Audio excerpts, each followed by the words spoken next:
नमस्कार विद्यार्थी मित्रों, तपोवन ग्रुप ऑफ स्कूल संचालित अपनी YouTube channel Tapovan science academy में हूँ शिल्पा मैम आप सर्वे विद्यार्थीओं हार्दिक स्वागत करूँ छूँ। चलो आपणु चैप्टर है रासायणिक प्रक्रियाओं अने समीकरण, बराबर। एमां लेक्चर नंबर 5 लास्ट विडियो लेक्चरनी अंदर आपणे जोयुं हतुं के रासायणिक समीकरणों जे आपणे बनावीए छे, बराबर, ए कई रीते पहला तो बनी शके। बीजा नंबर रासायणिक समीकरणों है एने संतुलित करवा जरूरी होय छे, मतलब प्रक्रियको अने निपजो बंने बाजू जे पण परमाणुओं है एनी संख्या समान होवी जरूरी है।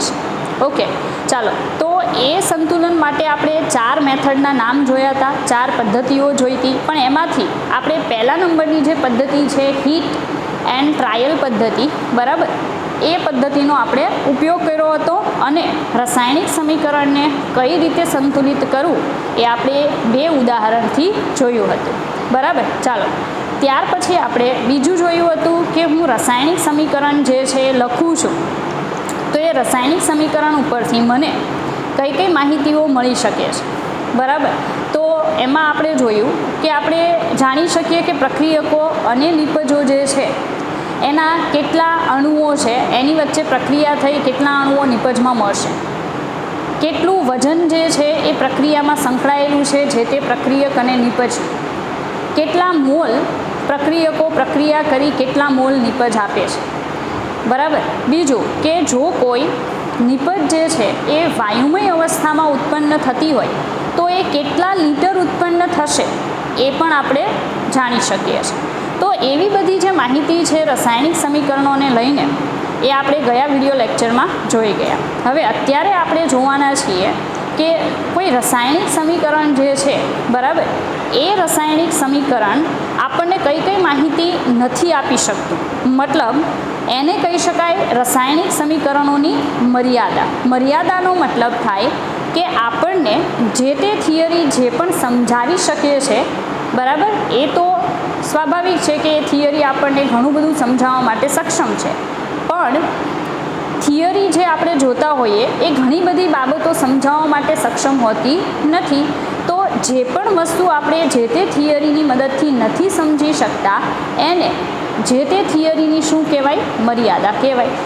तो भविष्यमां ज्यारे पण तमे कांई पण अभ्यास करशो, बराबर, साइंसमां, त्यारे तमने जोवा मळशे के जेटलुं एनुं महत्व हशे थियरीनुं, बराबर, एटलुं ज अथवा एना करતાં थोड़ुं ओछुं तमने एनी मर्यादाओ जोवा मळशे। ए कांईक ने कांईक समजाववा माटे सक्षम हशे नहीं, बराबर। तो अहींया आपणे अत्यारे अभ्यास करवाना छीए रासायणिक समीकरणोनी मर्यादा। रासायणिक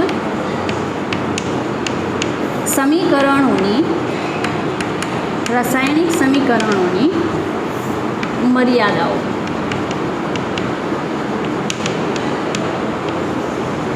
चालो हवे कोईपण रासायणिक समीकरण जे छे ए आपणने घणी बधी बाबत समजाववा माटे सक्षम छे नहीं, बराबर। हवे कई कई बाबतो छे जे आपणे रासायणिक समीकरणनी मददथी ना समझी शकीए। एमां पहेलुं के रासायणिक समीकरणनी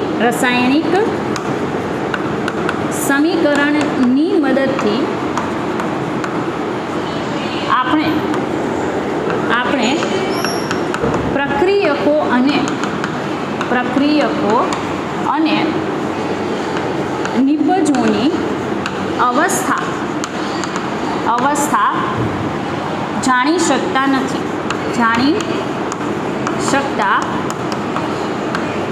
નથી। પ્રક્રિયકો અને નિપજો જે છે એની અવસ્થા બિલકુલ આપણે જાણી શકીએ નહીં, બરાબર। હવે ઉદાહરણ તરીકે घन, प्रवाही अने वायु। चलो तो घणा स्टूडेंट एवं कहेशे कि मैडम ज्यारे तमे समीकरण लखो छो त्यारे नीचे नाना ब्रेकेट में तमे एनी अवस्था दर्शावो छो, पण सामान्य रीते एक पद्धति कही शकाय कि आपणे समीकरण लखीए त्यारे जे पण पदार्थ होय एना नीचे एनी अवस्था दर्शावी जोईए। पण एवं जरूरी नहीं कि दरेक समीकरण में आपणे अवस्था दर्शावी, बराबर, कोई जरूरी नहीं। एटले कहेवानुं एम छे કે રાસાયણિક સમીકરણમાં જો આપણે પદાર્થની અવસ્થા નીચે દર્શાવતા નથી તો એ રાસાયણિક સમીકરણ આપણને પ્રક્રિયકો અને નિપજોની ભૌતિક અવસ્થા વિશે કોઈ માહિતી પૂરી પાડી શકે નહીં. બરાબર, તો આ એક પહેલી મર્યાદા છે. ચાલો, ત્યાર પછી બીજી મર્યાદા શું છે? તો આપણે રાસાયણિક સમીકરણ દર્શાવ્યા પછી એની અંદર એ પ્રક્રિયકો જે છે એ કેટલી ઝડપથી પ્રક્રિયા કરી અને નિપજમાં ફેરવાય છે, બરાબર, એ બિલકુલ જાણી શકીએ નહીં. મતલબ રિએક્શન પ્રક્રિયા જે છે એ કેટલી સ્પીડમાં થાય છે એનો આપણને ખ્યાલ આવતો નથી. ખાલી હું સમીકરણ લખી દઉં તો આપણને બિલકુલ ખબર નહીં પડે કે આ પ્રક્રિયા જે છે એ 100% પહેલાં તો પૂરી થશે કે નહીં થાય. બીજા નંબરનું કે જો એ 100% પૂરી થાય છે તો એ 100% પ્રક્રિયા પૂરી થવા માટે કેટલો સમય લાગશે એની કોઈ માહિતી મળી શકે નહીં. ખાલી સમીકરણથી બિલકુલ ના જાણી શકાય. એટલે આપણે એવું કહેશું અહીંયા કે રાસાયણિક પ્રક્રિયાનો વેગ ફક્ત રાસાયણિક સમીકરણ પરથી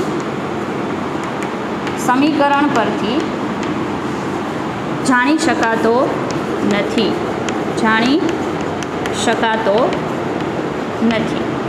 બરાબર, કોઈ પણ રાસાયણિક પ્રક્રિયા કેટલી સ્પીડમાં થશે એનો આપણને ખાલી સમીકરણ પરથી ખ્યાલ આવી શકે નહીં. બીજા નંબરનું કે કોઈ પણ રાસાયણિક પ્રક્રિયા જે છે, બરાબર, એમાં કયો ઉદ્દીપક વપરાશે, તાપમાન કેટલું હશે, દબાણ કેટલું હશે, એ ફક્ત રાસાયણિક સમીકરણ દર્શાવીને આપણે જાણી શકીએ નહીં. કારણ કે અત્યાર સુધી મેં જેટલા પણ એક્ઝામ્પલ્સ તમને આપેલા છે એમાં એરા ઉપર ક્યારેય કોઈ પણ વસ્તુ દર્શાવેલી નથી. દબાણ, તાપમાન, ઉદ્દીપક, બરાબર, કોઈ પણ વસ્તુ આપણે દર્શાવતા નથી રાસાયણિક સમીકરણમાં. તો આ પણ એક મર્યાદા કહી શકાય રાસાયણિક સમીકરણની કે ખાલી રાસાયણિક સમીકરણથી આપણે દબાણ, તાપમાન, ઉદ્દીપક વગેરેનો ખ્યાલ મેળવી શકીએ નહીં. તો આપણે એવું કહેશું ફક્ત રાસાયણિક સમીકરણની મદદથી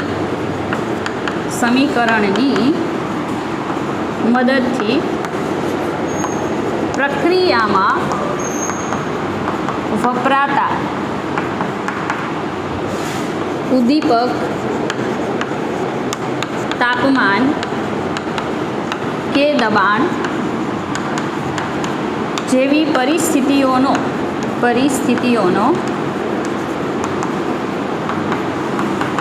ખ્યાલ આવતો નથી. બરાબર, ચાલો ત્યાર પછી આગળની મર્યાદા. હવે યાદ હોય તો મેં તમને સમજાવેલું છે કે પ્રક્રિયા જે છે, બરાબર, એ પ્રતિવર્તી પણ હોઈ શકે, અપ્રતિવર્તી પણ હોઈ શકે. તો હું સીધું રાસાયણિક સમીકરણ લખી દઉં, બરાબર, તો ડાયરેક્ટ મને ક્યારેય ખ્યાલ નહીં આવે કે આ પ્રક્રિયા પ્રતિવર્તી છે કે અપ્રતિવર્તી. હવે ઘણા સ્ટુડન્ટને ક્વેશ્ચન થશે કે ભાઈ પ્રતિવર્તી અને અપ્રતિવર્તી એટલે શું? તો મેં સમજાવેલું છે, જે પ્રક્રિયામાં આવો એરો દર્શાવવામાં આવે એને પ્રતિવર્તી પ્રક્રિયા કહેવાય. પ્રતિવર્તી પ્રક્રિયા જે ફક્ત સિંગલ એરોથી બતાવાય એને કહેવાય અપ્રતિવર્તી પ્રક્રિયા. બરાબર, પ્રતિવર્તી પ્રક્રિયા અને અપ્રતિવર્તી પ્રક્રિયા તો ગયા વિડીયો લેક્ચરમાં મેં તમને આ ઉદાહરણથી સમજાવેલું છે. પણ જો હું ખાલી એક રાસાયણિક સમીકરણ સીધું જ લખી દઉં સિંગલ એરોથી તો મને ક્યારેય ખ્યાલ નહીં આવે કે એ પ્રતિવર્તી પ્રક્રિયા છે કે અપ્રતિવર્તી પ્રક્રિયા. તો આપણે અહીંયા સમજાવશું કે રાસાયણિક સમીકરણથી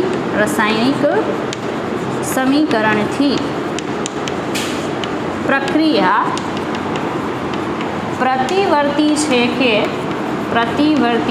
છે કે અપ્રતિવર્તી તેનો ખ્યાલ આવતો નથી.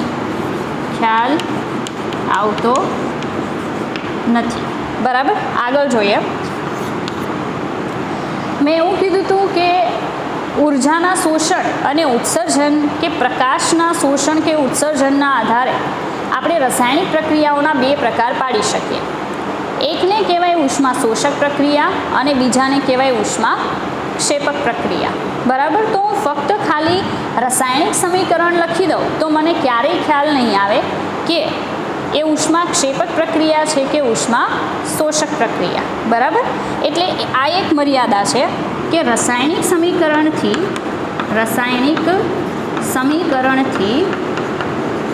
પ્રક્રિયા ઉષ્મા ક્ષેપક છે કે ઉષ્મા શોષક તેનો ખ્યાલ આવતો નથી. બરાબર. તેનો ખ્યાલ આવતો નથી. બરાબર. તો ફરી પાછું કેટલીક મર્યાદા હોય છે રાસાયણિક સમીકરણોની, એટલે કે રાસાયણિક સમીકરણો કેટલીક બાબતો સમજાવી શકે નહીં. જેમ કે પહેલું, રાસાયણિક સમીકરણની મદદથી આપણે પ્રક્રિયકો અને નિપજોની અવસ્થા એટલે કે ઘન, પ્રવાહી કે વાયુ સમજી શકીએ નહીં.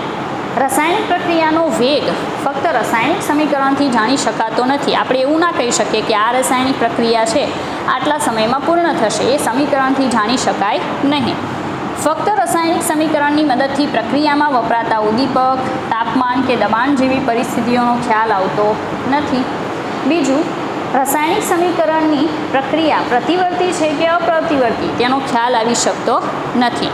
બીજા નંબરનું, રાસાયણિક સમીકરણથી પ્રક્રિયા ઉષ્માક્ષેપક થશે કે ઉષ્મા શોષક તે પણ સમજાવી શકાતું નથી. બરાબર. ચાલો વિદ્યાર્થી મિત્રો, આગળ આપણે જોશું. અત્યાર સુધી મેં તમને એવું સમજાવ્યું કે રાસાયણિક પ્રક્રિયાઓની કેટલીક મર્યાદાઓ છે કે હું ફક્ત રાસાયણિક સમીકરણ દર્શાવું તો ઘણી બધી બાબતનો મને બિલકુલ ખ્યાલ આવતો નથી. પણ એનું સોલ્યુશન છે કે હું જ્યારે રાસાયણિક સમીકરણ જો દર્શાવું અને એમાંથી મને ઘણી બધી માહિતી એકસાથે જોઈએ છે, બરાબર, તો એ રાસાયણિક સમીકરણને બહુ યોગ્ય રીતે દર્શાવવું જરૂરી છે. જેમ કે આપણે જોઈએ જેટલી પણ મર્યાદાઓ હતી અને આપણે ધીરે ધીરે દૂર કરવાનો પ્રયાસ કરીશું. ઓકે, ચાલો હવે આપણે અહીંયાથી આ ઇરેઝ કરી દઈશું. મર્યાદાઓ નહીં પણ મર્યાદાઓનું નિરાકરણ.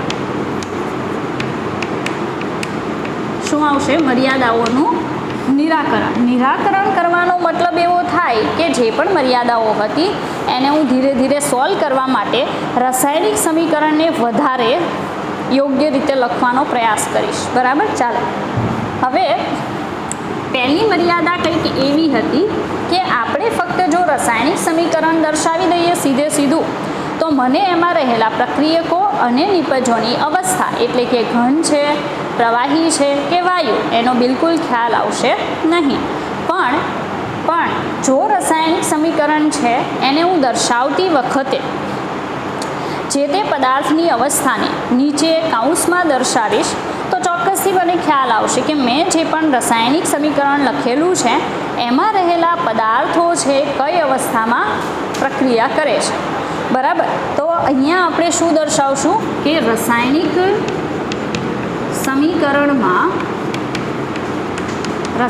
સમીકરણમાં પ્રક્રિયકો અને નિપજોને તેની અવસ્થા સાથે દર્શાવવામાં આવે તો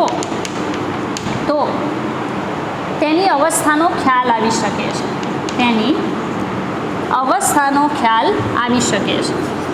અવસ્થાનો ખ્યાલ આવી શકે છે. બરાબર. ચાલો ઉદાહરણ તરીકે ઘન અવસ્થા દર્શાવવા માટે મારે નીચે લખવું જોઈએ S. શું દર્શાવવાનું? S. પ્રવાહી અવસ્થા દર્શાવવા માટે નીચે દર્શાવવું જોઈએ L. અને વાયુ અવસ્થા દર્શાવવા માટે શું લખાય? ગેસ. અથવા મેં તમને અગાઉ પણ સમજાવેલું છે કે વાયુ અવસ્થા દર્શાવવા માટે આપણે ઉપર તરફનો નાનો એરો દર્શાવી શકીએ. બરાબર.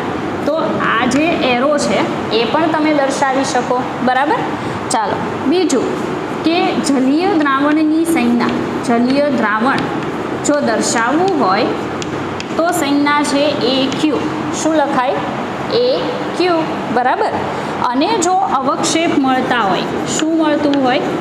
અવક્ષેપ મળે તો અવક્ષેપ છે એને સોલિડ લખાય અથવા એને નીચે તરફના એરોથી આપણે દર્શાવી શકીએ. બરાબર. તો હવે આપણે ઉદાહરણ જોશું કે જે પણ અહીંયા મેં તમને સમજાવેલું છે એનો ઉપયોગ તમે રાસાયણિક સમીકરણ દર્શાવવા માટે કઈ રીતે કરી શકો. બરાબર. ચાલો, ઉદાહરણ તરીકે આપણું જાણીતું ઉદાહરણ છે ઝીંક ધાતુ, જેની નીચે મેં સોલિડ લખેલું છે. એનો મતલબ છે કે ઝીંક ધાતુ કઈ અવસ્થામાં હશે? ઘન અવસ્થામાં. એની પ્રક્રિયા આપણે કરાવીશું H2SO4. નીચે હું લખી દઈશ એક્વિયસ. એક્વિયસનો મતલબ થશે કે એ રાસાયણિક પ્રક્રિયામાં H2SO4નું જલીય દ્રાવણ લીધેલું છે. પ્રક્રિયા થઈ અને આપણને અહીંયા મળી જશે ZnSO4, જે પણ કેવું હોય છે? એક્વિયસ. વત્તા બીજું શું બનશે? H2 વાયુ. તો H2 તમે ગેસ પણ લખી શકો અથવા ઉપર તરફનું શું બતાવી શકાય? એરો દર્શાવી શકાય. તો પણ આપણને એની અવસ્થાનો શું આવશે? ખ્યાલ આવશે. બરાબર. તો આ એક સમીકરણની અંદર તમે જોઈ શકો છો કે આપણે પહેલી મર્યાદાને દૂર કરવાનો પ્રયાસ કરેલો છે કે જો આ રીતે જે તે સંયોજન છે એની અવસ્થાને સમીકરણમાં સંજ્ઞાથી દર્શાવવામાં આવે તો ચોક્કસથી આપણે શું કરી શકીએ કે જે તે પ્રક્રિયક અને નિપજની અવસ્થા જે છે, બરાબર, એ અવસ્થા જાણી શકીએ. ચાલો, ત્યાર પછી આપણે બીજી મર્યાદાને દૂર કરવાનો પ્રયાસ કરીએ. બીજી મર્યાદા એવી હતી, આપણે કેટલીક મર્યાદા જ દૂર કરી શકીએ, બધી નહીં. એક મર્યાદામાં આપણે એવું જોયું હતું કે પ્રક્રિયા પ્રતિવર્તી છે કે અપ્રતિવર્તી એનો આપણને ખ્યાલ આવતો નથી. પણ મેં તમને હમણાં જ થોડી વાર પહેલાં સમજાવ્યું હતું કે હું 2 તીરની નિશાનીથી દર્શાવું તો એ પ્રતિવર્તી પ્રક્રિયા છે અને સિંગલ એરોથી બતાવું તો અપ્રતિવર્તી પ્રક્રિયા. તો અહીંયા આપણે કહીશું કે પ્રક્રિયા પ્રતિવર્તી છે કે નહીં તે સમીકરણથી જાણવા માટે શું કરી શકાય? તો ચોક્કસ એરોની નિશાનીનો ઉપયોગ કરી શકાય.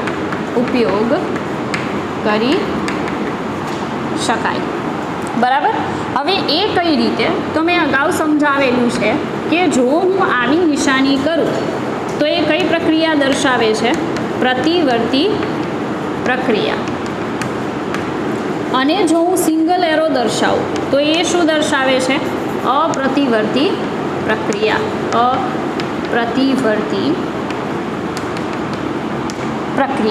બરાબર. ચાલો, તો આના ઉદાહરણ તમને ખ્યાલ જ છે, મેં અગાઉ પણ સમજાવેલા છે. જેમ કે H2 ગેસ. હવે હું નીચે આવી સંજ્ઞા દર્શાવીશ. બરાબર. I2 gas. અને આ રીતે ડબલ એરો દર્શાવું, મતલબ આ પ્રતિવર્તી પ્રક્રિયા છે. 2 મોલ શું બનશે? HI gas. બરાબર. તો આ પ્રતિવર્તી પ્રક્રિયા છે. એની જગ્યાએ, બરાબર, હું જો દર્શાવું કે મેગ્નેશિયમ છે સોલિડ, એની હું H2SO4 એક્વિયસ સાથે પ્રક્રિયા કરાવું તો સિંગલ એરો આવશે. મતલબ કેવી પ્રક્રિયા છે? અપ્રતિવર્તી પ્રક્રિયા. બનશે MgSO4 એક્વિયસ વત્તા H2 ગેસ. બરાબર. ચાલો, સંતુલનની વાત કરીએ તો પહેલાંનું મેં સંતુલન કરેલું જ છે. બીજામાં Mg એક છે, અહીંયા પણ એક છે, SO4 એક, SO4 એક, H2 2. બરાબર. તો આ બીજી મર્યાદાને દૂર કરવાનો પ્રયાસ. ચાલો, ત્યાર પછી ત્રીજા નંબરની મર્યાદા. ત્રીજી મર્યાદામાં આપણે એવું કીધું હતું કે ખાલી રાસાયણિક સમીકરણ જો દર્શાવવામાં આવે તો આપણને જે તે પ્રક્રિયક કે નિપજ આપણી પાસે છે એની સાંદ્રતાનો ખ્યાલ આવતો નથી. તો અહીંયા આપણે એ સાંદ્રતાને જે લિમિટેશન હતી એ દૂર કરવા માટે શું કરી શકીએ? તો રાસાયણિક સમીકરણમાં પ્રક્રિયકોના નામની આગળ સૂત્રની આગળ મંદ અથવા સાંદ્ર શબ્દ લખીને તેની સાંદ્રતાને રજૂ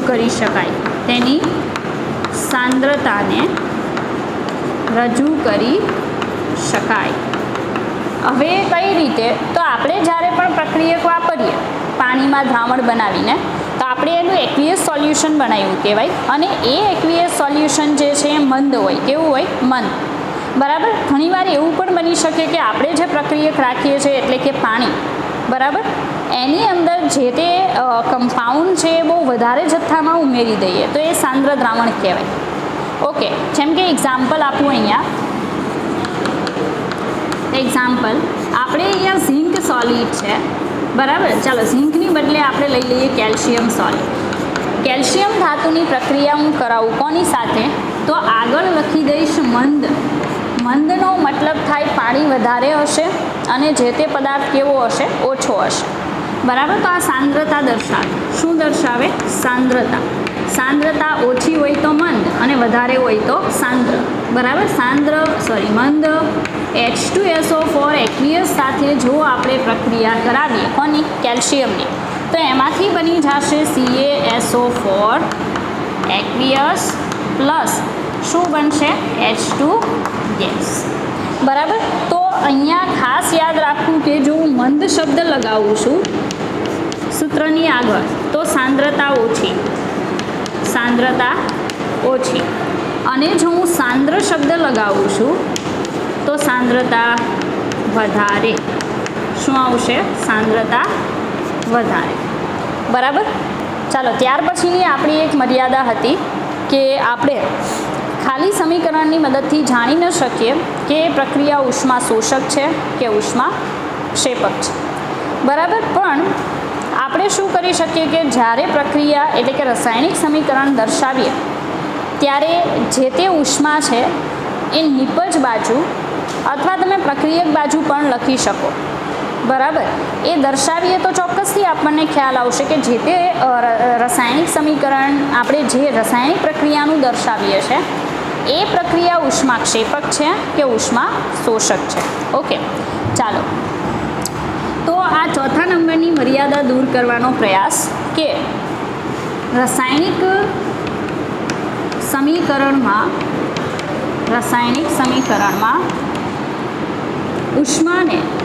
ઉષ્માને નિપજ કે પ્રક્રિયક બાજુ દર્શાવીને આપણે પ્રક્રિયા ઉષ્મા ક્ષેપક છે કે ઉષ્મા શોષક તે જાણી શકીએ. તો અહીંયા ખાસ ધ્યાન આપો. પહેલાં હું સાદા સમીકરણથી તમને સમજાવવાનો પ્રયાસ કરીશ કે ઉષ્મા શોષક પ્રક્રિયામાં ઉષ્મા ક્યાં દર્શાવાય અને ઉષ્મા ક્ષેપક પ્રક્રિયામાં ઉષ્મા ક્યાં દર્શાવાય, બરાબર. ચાલો, પહેલું ઉદાહરણ હું લઈ લઉં ઉષ્મા શોષક પ્રક્રિયાનું.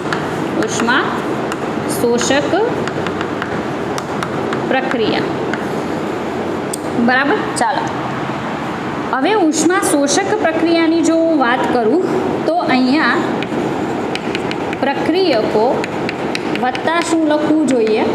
ઉષ્મા. ઉષ્મા, અને એમાંથી મને શું મળી જશે? નિપજ. તો હું એક તો આ રીતે લખી શકું અથવા આ રીતે પણ લખી શકું. પ્રક્રિયકોમાંથી શું લખાશે? નિપજો. જો હું ઉષ્મા છે અહીંયા પ્લસમાં છે આ બાજુ લઈ જાઉં તો શું થઈ જાય? માઇનસ. મતલબ પ્રક્રિયકોમાંથી નિપજો બનશે અને ઉષ્મા કઈ રીતે લખાય? માઇનસના ફોર્મમાં લખાય. બરાબર.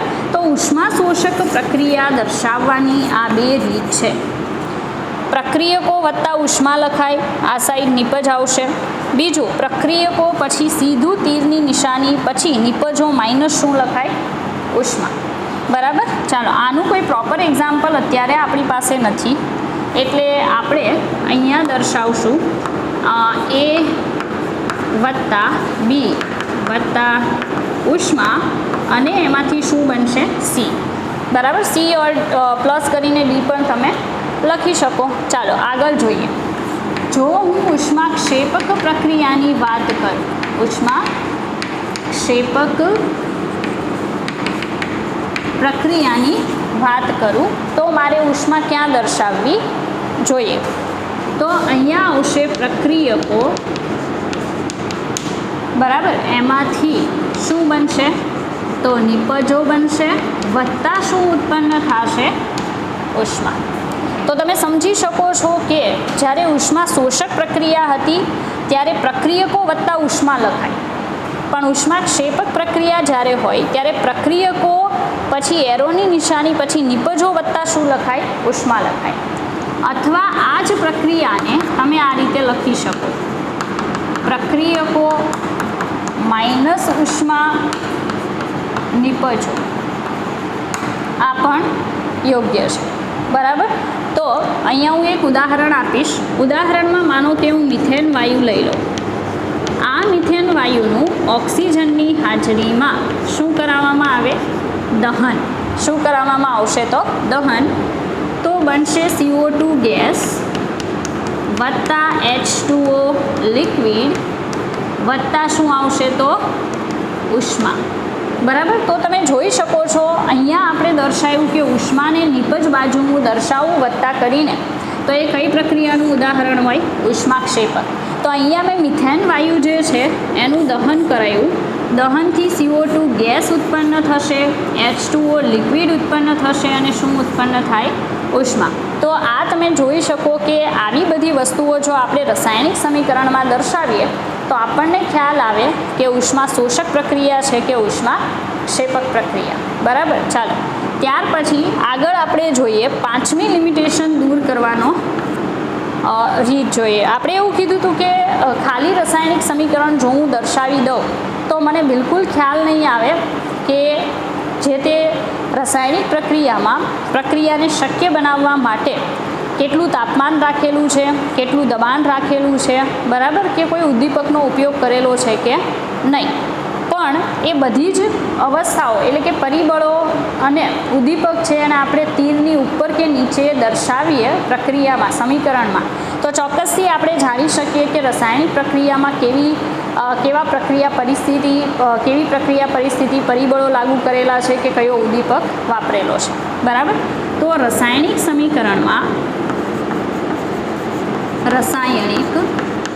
સમીકરણમાં તાપમાન, દબાણ અને ઉદ્દીપકને તીરની ઉપર કે નીચે દર્શાવવામાં આવે છે.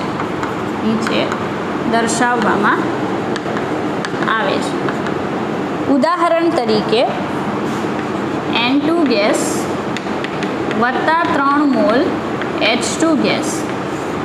ચાલો અહીંયા તાપમાન જે છે 500 ડિગ્રી સેન્ટીગ્રેડ, 200 વાતાવરણ દબાણ અને Fe ઉદ્દીપક.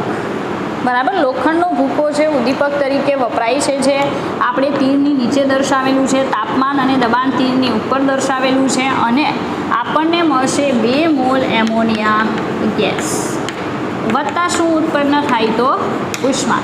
તો એક સમીકરણ આપણે એવું દર્શાવ્યું અત્યારે જેમાં બધાની અવસ્થાઓ પણ આવી જાય છે. બરાબર. ઉષ્મા પણ આવી જાય તો ઉષ્માક્ષેપક પ્રક્રિયા છે, તાપમાન, દબાણ, બરાબર, અને ઉદ્દીપક બધી વસ્તુ અહીંયા મેં દર્શાવેલી છે. તો જ્યારે પણ આપણે રાસાયણિક સમીકરણ છે એને રજૂ કરીએ તો નીચે આવી સંજ્ઞાઓ જે છે એ બધું દર્શાવીને આપણે બહુ પ્રોપર અને યોગ્ય રાસાયણિક સમીકરણ દર્શાવી શકીએ, જે આપણને ઘણી બધી માહિતી આપી જાય એક રાસાયણિક પ્રક્રિયા વિશે. બરાબર. તો અહીંયા આપણે જોયું કે જે પણ મર્યાદાઓ હતી રાસાયણિક સમીકરણ ખાલી દર્શાવવાની, ખાલી રાસાયણિક સમીકરણ દર્શાવવાની, આવી કોઈ સંજ્ઞા કે પછી કોઈ નિશાની છે, બરાબર, એ કાંઈ જ દર્શાવવામાં ન આવે તો ઘણી બધી લિમિટેશન્સ હતી, મર્યાદાઓ હતી, જેને કઈ રીતે દૂર કરી શકાય, કેવી સંજ્ઞાઓ વાપરી શકાય, તાપમાન, દબાણ, ઉદ્દીપક છે કે સાંદ્રતા, એ બધી વસ્તુ રજૂ કરવી હોય તો કઈ રીતે કરી શકાય એક રાસાયણિક સમીકરણમાં, એ આપણે અહીંયા પૂર્ણ કર્યું. બરાબર. ચાલો વિદ્યાર્થી મિત્રો, સામાન્ય રીતે આપણે જ્યારે કોઈ પણ રાસાયણિક પ્રક્રિયા છે દર્શાવીએ સમીકરણના સ્વરૂપમાં, ત્યારે તમે જોઈ લીધું કે આપણે ઘણી બધી માહિતીને અલગ અલગ સંજ્ઞાના સ્વરૂપમાં શું કરી શકીએ, દર્શાવી શકીએ. બરાબર છે. હવે આપણે અવસ્થા દર્શાવેલી હતી, બરાબર, બ્રેકેટમાં. તો એ અવસ્થા સંજ્ઞા ખૂબ જ મહત્ત્વની હોય છે, ખૂબ જ મહત્ત્વની હોય છે. અવસ્થા સંજ્ઞા છે ખૂબ જ શું હોય છે, ઇમ્પોર્ટન્ટ હોય છે. કઈ રીતે? તો ખાસ કરીને ઉષ્માક્ષેપક અને ઉષ્મા શોષક પ્રક્રિયા માટે, ખાસ કરીને ઉષ્માક્ષેપક અને ઉષ્મા શોષક પ્રક્રિયા માટે તે ખૂબ જ મહત્ત્વની છે. કઈ રીતે? તો હું એક એક્ઝામ્પલ દર્શાવું. બરાબર. જેમ કે H2 ગેસ વત્તા O2 ગેસ, એમાંથી બને છે H2O લિક્વિડ. પ્રોપર ધ્યાન આપો. એ જ રીતે બીજું H2 ગેસ વત્તા O2 ગેસ, એમાંથી બને છે H2O ગેસ. તો કેટલાક વિદ્યાર્થીઓ આ રાસાયણિક સમીકરણ જોઈ અને કદાચ એવું કહેશે કે મેડમે બંને સમીકરણ એક જ જેવા લખેલા છે. બરાબર. બંને સમીકરણમાં કોઈ ફેર છે નહીં. બરાબર. પણ જો આપણે યોગ્ય રીતે જોઈએ, બરાબર, તો આપણને ખ્યાલ આવશે કે રાસાયણિક સમીકરણ એક જેવા છે કે અલગ અલગ. તો જુઓ અહીંયા આ જે છે એ ગેસ છે, અહીંયા પણ ગેસ છે, O2 પણ ગેસ છે, આ O2 પણ ગેસ છે. પણ ફરક ક્યાં છે? તો અહીંયા મેં લિક્વિડ લખેલું છે, અહીંયા ગેસ લખેલું છે. એનો સીધો મતલબ એવો છે કે હું H2 ગેસ અને O2 ગેસ વચ્ચે પ્રક્રિયા કરાવું તો H2O બનશે, ફાઇનલ છે. પણ એક પ્રક્રિયામાં H2O લિક્વિડ બને છે, જ્યારે બીજી રાસાયણિક પ્રક્રિયામાં H2O ગેસ બને છે, જે તમારી સામે છે. તો આનાથી હું શું દર્શાવવા માગું છું? એક જ વસ્તુ કે અહીંયા 572 કિલો જૂલ ઉષ્મા ઉત્પન્ન થાય છે.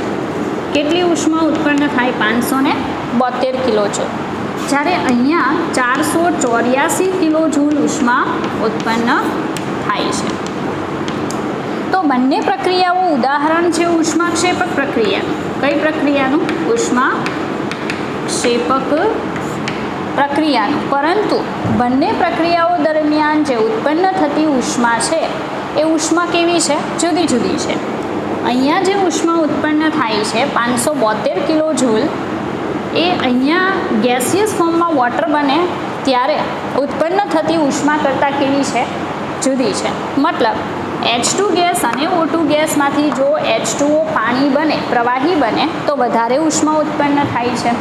પણ જો H2 ગેસ અને O2 ગેસ વચ્ચેની પ્રક્રિયાથી H2O પણ ગેસ બને તો ઉત્પન્ન થતી ઉષ્મા કેવી છે? ઓછી છે. બરાબર. મતલબ આ અવસ્થા જે છે એ અવસ્થાનું ઇમ્પોર્ટન્સ એ છે કે ઉત્પન્ન થતી ઉષ્મા છે એ જુદી જુદી હોય છે અને એ આપણે જાણી શકીએ. બરાબર. ચાલો સંતુલનની વાત કરું તો ઓક્સિજન એક છે, અહીંયા કેટલા છે? 2. તો પહેલાં હું અહીંયા 2 કરી દઉં. પણ જો હું અહીંયા 2 લખું તો હાઇડ્રોજન કેટલા થાય? 2 દુ 4. તમારે અહીંયા પણ 2 લખવા પડે. એવી સેમ કન્ડિશન અહીંયા ઓક્સિજન 2 છે, અહીંયા 2 લખી દઉં, હાઇડ્રોજનની આગળ પણ 2. તો તમે જોઈ શકો કે અહીંયા મેં જે દર્શાવ્યું છે એમાં જે અવસ્થા છે એ અવસ્થા ઉપર આધાર હોય છે કેટલી ઉષ્મા ઉત્પન્ન થશે. ચાલો હવે આપણે એક નવો જ ટોપિક ચાલુ કરવાના છીએ. ટોપિકનું નામ છે રાસાયણિક પ્રક્રિયાઓના પ્રકાર. રાસાયણિક પ્રક્રિયાઓના પ્રકાર. ચાલો હવે કેટલી અલગ અલગ પ્રકારની રાસાયણિક પ્રક્રિયાઓ રસાયણશાસ્ત્રમાં શક્ય છે પહેલાં તો એના નામ જાણી લઈએ. એમાં પહેલી જે પ્રક્રિયા છે બરાબર એ આવશે સંયોગીકરણ પ્રક્રિયા. સંયોગીકરણ પ્રક્રિયા બરાબર. સંયોગીકરણ પ્રક્રિયામાં યોગશીલ પ્રક્રિયા થશે. યોગશીલનો મતલબ થાય કે બે જુદા જુદા પ્રકારના અણુ કે પરમાણુઓ વચ્ચે પ્રક્રિયા થઈ અને આપણને નિપજ મળશે બરાબર. ચાલો બીજા નંબરનું આવશે વિઘટન પ્રક્રિયા. શું આવશે? વિઘટન પ્રક્રિયા. ચાલો ત્યાર પછી ત્રીજા નંબરની પ્રક્રિયા છે દ્વિવિઘટન પ્રક્રિયા. વિસ્થાપન લેશું આપણે. વિસ્થાપન પ્રક્રિયા બરાબર. આ બધી આપણે ડીપમાં સમજવાની છે એટલે એના વિશે અત્યારે ઇન્ફોર્મેશન નહીં જોઈએ, ખાલી નામ જોશું. ચોથી આવશે દ્વિવિસ્થાપન પ્રક્રિયા. દ્વિવિસ્થાપન પ્રક્રિયા. ત્યાર પછી આવશે અવક્ષેપન પ્રક્રિયા. અવક્ષેપન પ્રક્રિયા. ચાલો ત્યાર પછી એક નામ એવું છે જે તમને ખ્યાલ જ હશે, તટસ્થીકરણની પ્રક્રિયા. તટસ્થીકરણ પ્રક્રિયા બરાબર. ત્યાર પછી આવશે ઓક્સિડેશન રિડક્શન પ્રક્રિયા. ઓક્સિડેશન રિડક્શન પ્રક્રિયા બરાબર. ફરી પાછા નામ કહી દો. પહેલી છે સંયોગીકરણ પ્રક્રિયા, ત્યાર પછી વિઘટન પ્રક્રિયા, વિસ્થાપન પ્રક્રિયા, દ્વિવિસ્થાપન પ્રક્રિયા, અવક્ષેપન પ્રક્રિયા, તટસ્થીકરણ પ્રક્રિયા અને છેલ્લી છે ઓક્સિડેશન રિડક્શન પ્રક્રિયા. ચાલો રાસાયણિક પ્રક્રિયાઓમાં અત્યારે આપણે જે સમજવાના છીએ એ છે સંયોગીકરણ પ્રક્રિયા. ચાલો સંયોગીકરણનો મતલબ થાય કે જોડાવું બરાબર. સંયોગ થવો, જોડાવું. સંયોગીકરણની પ્રક્રિયામાં કહી શકાય કે એકથી વધારે અણુઓ કે શું આવશે સંયોજનો વચ્ચેની પ્રક્રિયા. ઉદાહરણ તરીકે આપણે કોમન પ્રક્રિયા જો દર્શાવીએ તો A વત્તા B એમાંથી બનશે AB. શું આવશે? A અને B છે ભેગા થઈને શું બનાવશે? AB બનાવશે. રેડી? તો તમે જોઈ શકો એકથી વધારે મેં બે અણુઓ લીધેલા છે, બંને વચ્ચે પ્રક્રિયા થઈને શું બનશે? AB બનશે. હવે આ પ્રક્રિયા છે એના પાછા કેટલા ભાગ પડશે? તો 3 ભાગ બરાબર. હવે 3 ભાગ જે છે એમાં પહેલામાં શું આવશે? તો બંને અણુઓ જોડાશે. બંને અણુઓ જોડાશે.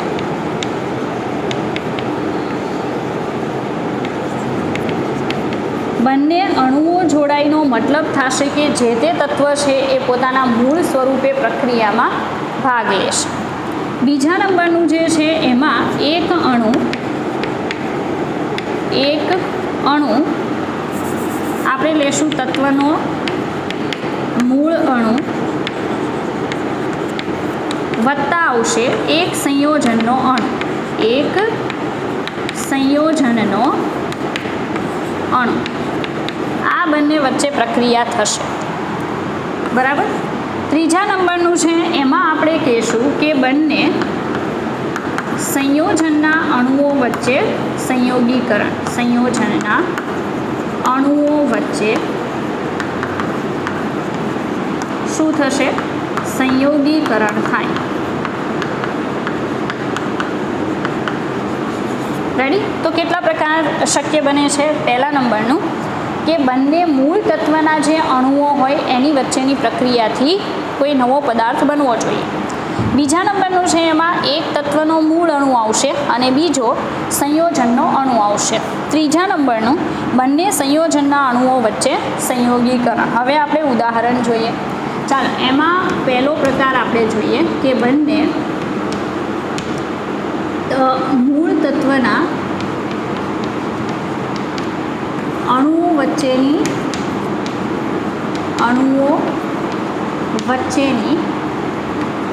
પ્રક્રિયા. બરાબર? તો એ પ્રોપર સમજો કઈ રીતે. ચાલો, તો એમાં ઉદાહરણ જેમ કે હમણાં આપણે જોયું હતું H2 ગેસ. તો તમે સમજી શકો કે H2 એક તત્વનો અણુ છે, કોઈ સંયોજન નથી. મેં આગળના વિડીયો લેક્ચરમાં તમને સમજાવેલું છે કે પરમાણુ કોને કહેવાય, અણુ કોને કહેવાય, બરાબર, અને સંયોજન કોને કહેવાય. તો અહીંયા આ H2 લખ્યું છે એ કોઈ સંયોજન નથી, પણ એ એક તત્વનો મૂળ અણુ છે. એની પ્રક્રિયા આપણે કોની સાથે કરાવશું? તો બીજા તત્વના મૂળ અણુ સાથે. તો આ તમે જોઈ શકો મેં શું લખેલું છે? O2 gas. હવે ઓક્સિજન કોઈ સંયોજન નથી, પણ મૂળ જે ઓક્સિજન તત્વ છે એનો શું છે? અણુ છે. આ બંને વચ્ચે પ્રક્રિયા થઈ અને શું બનશે? સંયોજન બનશે H2O લિક્વિડ. શું બને? H2O liquid. તો આપણે આના પર ફોકસ કરવાનું છે કે કોની વચ્ચે પ્રક્રિયા થાય છે. આ આપણો A છે, આ B છે અને આ શું બની ગયું? AB. રેડી? તો H2 ગેસ, O2 ગેસ, એમાંથી H2O લિક્વિડ બને છે. તો અહીંયા સંતુલન કરાવીએ તો સંતુલનમાં અહીંયા શું આવશે? 2 અને અહીંયા પણ શું આવશે? 2. ચાલો, અન્ય ઉદાહરણમાં આપણે લઈ લઈએ મેગ્નેશિયમ સોલિડ. હવે આ તમે સમજી શકો મેગ્નેશિયમ આપણે મૂળ તત્વ લઈ લીધું, એનો અણુ, બરાબર. એની પ્રક્રિયા આપણે કરાવીએ કોની સાથે? O2 ગેસ સાથે. જો હું મેગ્નેશિયમ છે એની O2 ગેસ સાથે પ્રક્રિયા કરાવું, તાપમાન ઊંચું રાખું, તો બની જશે મેગ્નેશિયમ ઓક્સાઇડ સોલિડ. શું બનશે? Magnesium oxide solid. તો તમે જોઈ શકો છો ઓક્સિજન પણ મૂળ તત્વનો અણુ છે, આ પણ મૂળ તત્વનો અણુ છે અને એમાંથી એક સંયોજન બને છે. હવે સંતુલન કરાવવું હોય તો અહીંયા ઓક્સિજન એક છે પણ અહીંયા 2 છે, તો મારે અહીંયા કેટલા લખવા જોઈએ? 2. તો મેગ્નેશિયમ પણ 2 થઈ ગયા, તો અહીંયા પણ કેટલા આવશે? 2 આવશે. બરાબર? ચાલો, એ જ રીતે માનો કે હું કાર્બન સોલિડ લઉં. કાર્બન છે એ મૂળ તત્વનો અણુ છે, કોઈ સંયોજન નથી. એની પ્રક્રિયા હું કરાવું O2 ગેસ સાથે. કેવા તાપમાને? તો ઊંચા તાપમાન. તો તમે જોઈ શકો આ પણ એક મૂળ તત્વનો અણુ છે, આ પણ એક મૂળ તત્વનો અણુ છે. બંને વચ્ચે પ્રક્રિયા થઈને શું બને? CO gas. તમે CO2 ગેસ પણ લખી શકો, ડિપેન્ડ કરે છે કે અહીંયા ઓક્સિજન વધારે છે કે ઓછો.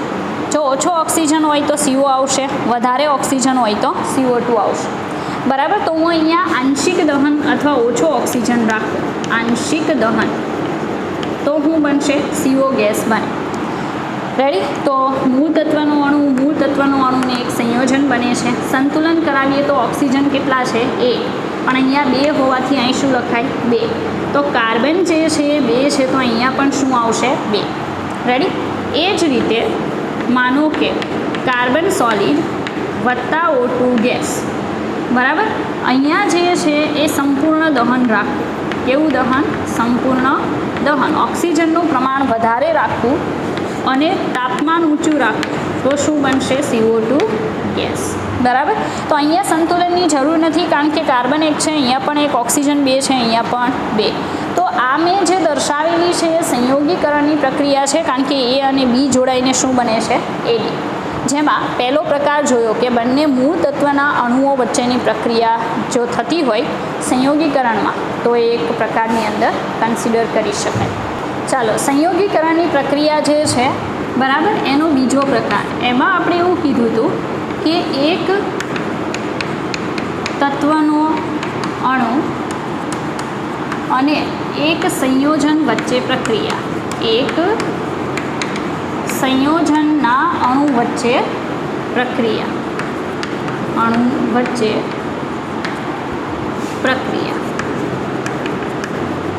બરાબર. ચાલો એના ઉદાહરણ આપણે જોઈએ. તો ઉદાહરણ નંબર 1. ઓકે, માનો કે હું કાર્બન મોનોક્સાઇડ ગેસ લઉં તો આ એક સંયોજન છે. શું છે? સંયોજન. એની પ્રક્રિયા હું મૂળ તત્વના અણુ ઓક્સિજન સાથે કરાવું. આ મૂળ તત્વનો શું આવશે? અણુ આવશે. તો આપણે અહીંયા કીધેલું છે તત્વનો અણુ અને એક કોની વચ્ચે? સંયોજન વચ્ચે પ્રક્રિયા. તો જે પણ અહીંયા નિપજ બને છે એ નિપજ આવશે CO2 ગેસ. બરાબર. ચાલો સંતુલનની વાત કરું તો સંતુલનમાં ઓક્સિજન 1 અને અહીંયા કેટલા છે? 2, 3 છે. તો મારે અહીંયા કેટલા મૂકવા જોઈએ? 3. તો 3 દુ 6. તો 2 તો છે જ અહીંયા. જો હું અહીંયા 3 મૂકી દઉં તો આ નહીં થાય, કેન્સલ કરીએ. અહીંયા કેટલા કરી દઉં? 2. તો 2 દુ 4 ઓક્સિજન થઈ ગયા. હવે કાર્બન કેટલા કરવા પડશે? 2. તો જોઈ લો, ઓક્સિજન 2 ને 2 4, કાર્બન પણ 2, તો અહીંયા પણ 2 છે. તો આ એક એક્ઝામ્પલ છે આ પ્રક્રિયાનું, જેમાં એક તત્વનો અણુ છે અને બીજું શું છે? સંયોજન. ચાલો બીજું ઉદાહરણ જોઈએ, જેમાં આપણે લેશું SO2 ગેસ. આ શું છે? એક સંયોજનનો અણુ છે. એની પ્રક્રિયા આપણે કરાવશું ઓક્સિજન ગેસ સાથે, જે શું છે? તત્વનો અણુ છે. બરાબર. બંને વચ્ચે પ્રક્રિયા થઈને શું બને છે? SO3 gas. તો તમે જોઈ શકો છો એક સંયોજનનો અણુ, એક તત્વનો અણુ, બંને વચ્ચે પ્રક્રિયાથી એક નવું સંયોજન બને છે, જેને સંયોગીકરણની પ્રક્રિયા એવું મૂળ નામ આપી શકાય. સંતુલનની વાત કરીએ તો ઓક્સિજન 3 છે, અહીંયા 2 ને 2 4 છે. બરાબર. જો હું અહીંયા 2 કરી દઉં તો 3 દુ 6 ઓક્સિજન થાય. સલ્ફર 2 હોવાથી અહીંયા 2 લખી દઉં તો 2 દુ 4 ને 2 6 ઓક્સિજન થઈ ગયા. બરાબર. ચાલો આગળ જોઈએ ત્રીજું ઉદાહરણ. ત્રીજા ઉદાહરણમાં હું લઈ લઉં નાઇટ્રિક ઓક્સાઇડ ગેસ. કયું નામ છે? Nitric oxide. નાઇટ્રિક ઓક્સાઇડ તત્વ નથી પણ શું છે? સંયોજનનો અણુ છે. બરાબર. એની પ્રક્રિયા હું કરાવું O2 ગેસ સાથે. બરાબર. જે એક તત્વનો અણુ છે, તત્વનો શું છે? અણુ છે. રેડી. તો એક સંયોજન એક તત્વના અણુ વચ્ચેની પ્રક્રિયાથી અહીંયા બની જશે NO2 ગેસ, જે છે નાઇટ્રોજન ડાયોક્સાઇડ વાયુ. નાઇટ્રોજન ડાયોક્સાઇડ વાયુ. બરાબર. ચાલો તો સંતુલનની વાત કરીએ. સંતુલન પહેલાં કહી દઉં કે એક સંયોજનનો અણુ અને એક તત્વના અણુ વચ્ચેની પ્રક્રિયાથી એક નવું સંયોજન. બરાબર. સંતુલનમાં ઓક્સિજન 2 છે, અહીંયા 2 ને કેટલા છે? 3. જો હું અહીંયા 2 કરી દઉં તો મારે અહીંયા પણ કેટલા લખવા પડે? 2. તો તમે સમજી શકો કે આખું સમીકરણ કેવું છે? સંતુલિત છે. બરાબર. હવે સાંભળો, અહીંયા આપણે સંયોગીકરણ પ્રક્રિયાના કેટલા પ્રકાર પૂર્ણ કર્યા? 2. હજી પણ એક પ્રકાર બાકી છે અને ઘણી બધી અલગ અલગ રાસાયણિક પ્રક્રિયાઓ ઉદાહરણથી સમજવાની બાકી છે. હવે આજે તમારું એક હોમવર્ક છે. હોમવર્કમાં મેં જેટલું પણ અત્યાર સુધી ચલાવેલું છે એમાં જેટલી પણ રાસાયણિક પ્રક્રિયાઓના સમીકરણો કરાવેલા છે એ તમારે 2 ટાઈમ્સ લખવાના છે. બરાબર. અને એને યોગ્ય રીતે સમજવાના છે. બરાબર. બીજું કે અહીંયા આજે આપણું લેશન છે એનો આજે લેક્ચર છે હું પૂર્ણ કરું છું. બરાબર. જય હિન્દ, જય ભારત.